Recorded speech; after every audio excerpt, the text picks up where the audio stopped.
On va aller voir Ferhat Mehni, leader kabyle. Hein. Certains attentats commis en France sont à l'origine préparés par des services algériens. Alors lui, il plaisante pas, voilà. Il est littéralement en train de nous dire que le gouvernement, possiblement, hein, à moins que ce soit des services indépendants, mais enfin, les services indépendants, on sait ce que ça vaut. On aurait donc carrément l'implication de services algériens, donc peut-être même le gouvernement algérien dans les attentats qui ont été commis en France. Donc on aurait eu des attaques ciblées de la part de l'État algérien sur le territoire français. Quelle surprise! Ah bah là, le type pose les termes. Le type est en train de nous dire que on a une guerre non déclarée avec l'Algérie.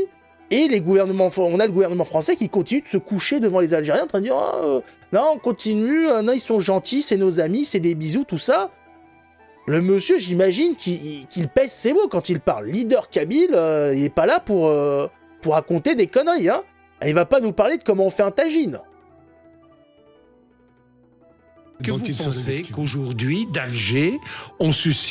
Alger suscite volontairement des troubles en France? C'est une démarche qui est déjà éprouvée à travers les attentats de Saint-Michel dans les années 90. Et on sait que les services algériens ont suffisamment infiltré le système français, la France en général, qu'ils peuvent effectivement commettre des attentats ou des actes Vous pensez que certains attentats commis en France sont à l'origine préparés en Algérie? Par les services algériens, oui. Oui. Oui, et M. Debré l'avait reconnu en 1995 en disant que les services algériens nous avaient menés en bateau. Il s'est rectifié après, mais disons que il y avait des rapports disant que... Par exemple, le dernier attentat commis à Mulhouse pourrait être... Non, ce dernier attentat n'est que celui d'un écervelé, de quelqu'un qui est complètement égaré et... Oui. Voilà. Par contre, égaré, le fait que l'Algérie ait refusé sont tous égarés un petit peu, monsieur. Sous OQTF, cela veut dire qu'il encourageait ce gars, cet élément complètement désemparé, à aller vers le pire, ce qu'il a commis. Oui. Dernier mot, la Kabylie, les Kabyles en France, se sentent bien en France? Les Kabyles se sentent très bien en France, et c'est une communauté qui ne fait pas de bruit, mais malheureusement, elle n'est pas visible. C'est vrai. Mais ce sont les médias français qui font cela, parce que la France ne donne de la visibilité qu'à ses menaces. Et exactement. Non pas à ceux qui la soient. Or, la communauté kabyle est un exemple d'intégration et d'insertion dans la société française. Bien, merci beaucoup Ferhat Mehni, je suis très content de vous avoir reçu. Je voudrais quand même saluer, s'il vous plaît, d'ici, tous les militants kabyles qui sont emprisonnés, notamment les condamnés à mort. L'Algérie viole gravement les droits de l'homme et les droits du peuple kabyle.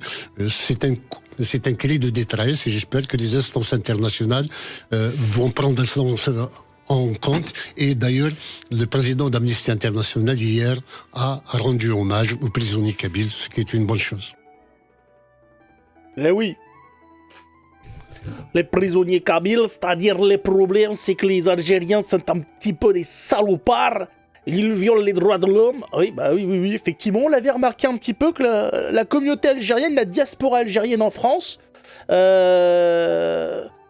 un petit peu une trace de merde sur ton chiotte. Hein. Ce n'est que ça. Hein. Les gens, t'as un réflexe quand même à vouloir l'enlever. Hein.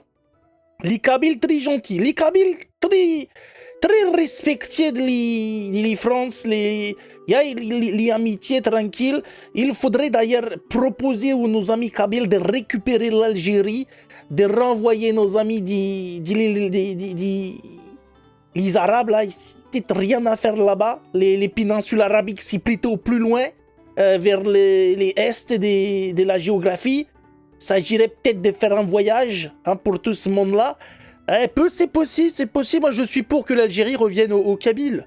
Hein, les habitants autochtones de cet endroit, plus ou moins sympathique. Hein, tout dépend les époques. Voilà, il faut savoir effectivement rendre terre à qui elle appartient. Hein, parce qu'on a eu Manuel Valls qui est allé chez les Kanaks pour leur dire que c'était leur terre. Hein, que c'était les autochtones de là-bas qu'il fallait qu'ils la récupèrent, qu'ils se décolonialisent, et ben il va falloir faire ça un petit peu partout. Il faut qu'on fasse ça un petit peu dans tous les bleds. Les Kabyles ont été mis en esclavage par les Arabes algériens en partie. Ils ont été soit violés, hein, comme ils le font, captives et compagnie, tuent les hommes. Ils rendent captives les enfants et les femmes. Et ensuite, donc, il y a eu tout ça. Il y a eu des tribus kabyles qui ont survécu parce qu'ils étaient dans des montagnes, etc., reculés. Donc, ils n'ont pas subi directement l'attaque arabo-musulmane. Mais oui, bien sûr. Voilà, il faut que les Kabyles reprennent leur pays. Allons bon. Beaucoup de Kabyles étaient chrétiens. La plupart des Kabyles étaient chrétiens. De toute façon, l'Afrique du Nord, pour sa grande majorité, était chrétienne avant de se faire attaquer par les gentils musulmans, hein, l'amour. Hein, parce que je sais pas si vous avez connaissance, mais les gauchistes, quand ils font des bouquins sur l'Andalousie et compagnie, quand il y avait l'occupation arabo-musulmane, tout ça, pour eux, c'était le summum de l'avancée civilisationnelle. Voilà, être gouverné par les gentils arabes qui étaient très doux, très aimables, très polis avec les chrétiens, les juifs et compagnie.